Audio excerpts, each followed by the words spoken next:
Out, magpapalaundry kami ni Nathaniel. Bibili kami ng water at bibili kami ng coffee. Okay, so let's go. Let's see.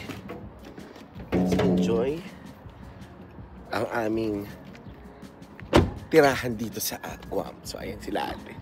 Ayan yung Tacoma nila. Let's go. Let's go.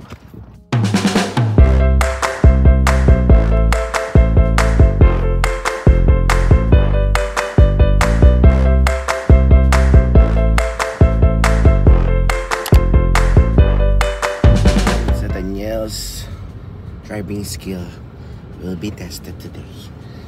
So that's Nathaniel. Let's go. We're here at the drinking station again. Hello. So we're here, drinking session again. We're here at Laundry Mat, and then we will go to the White Market.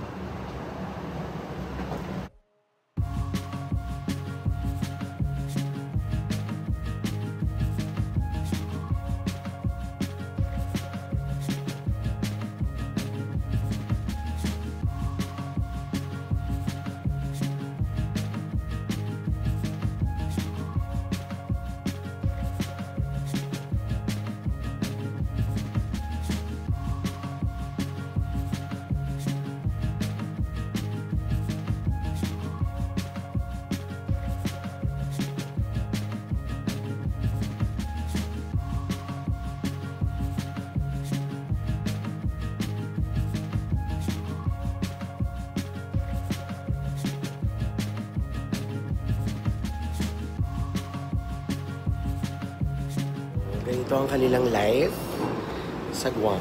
So, dito magla-laundry, magwa-washing, magla-laundry sa supermarket, maglilinis ng bahay.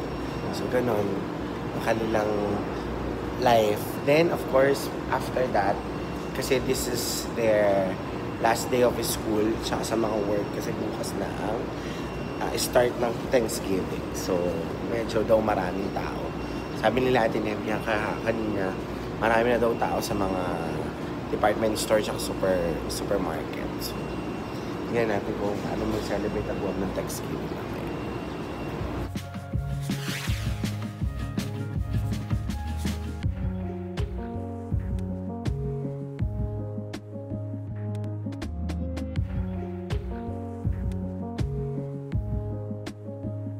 Nagluto si ate ng lumpiang gulay. So, we're just here. Galing nga kami, diba, sa laundry, tsaka sa market. So, ito, aming handa. Then we have spaghetti yesterday.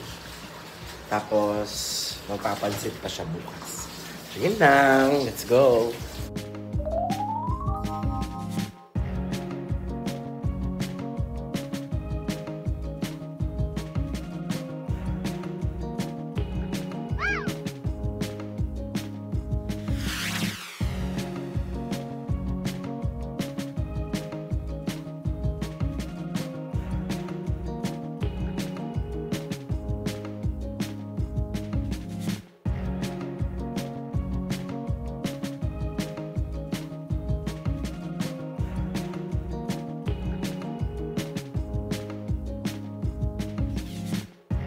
Here at Uncle's Boy's house and Auntie Jay.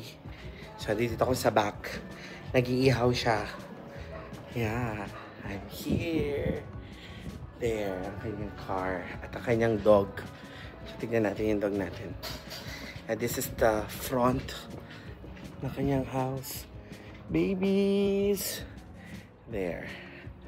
So, this is Auntie Jay and Uncle Boy's house. There. Ayan. So, mamaya may dinner kami. So, pupunta sila Auntie Baby at sila Kuya Nikki. Sana makahabol sila.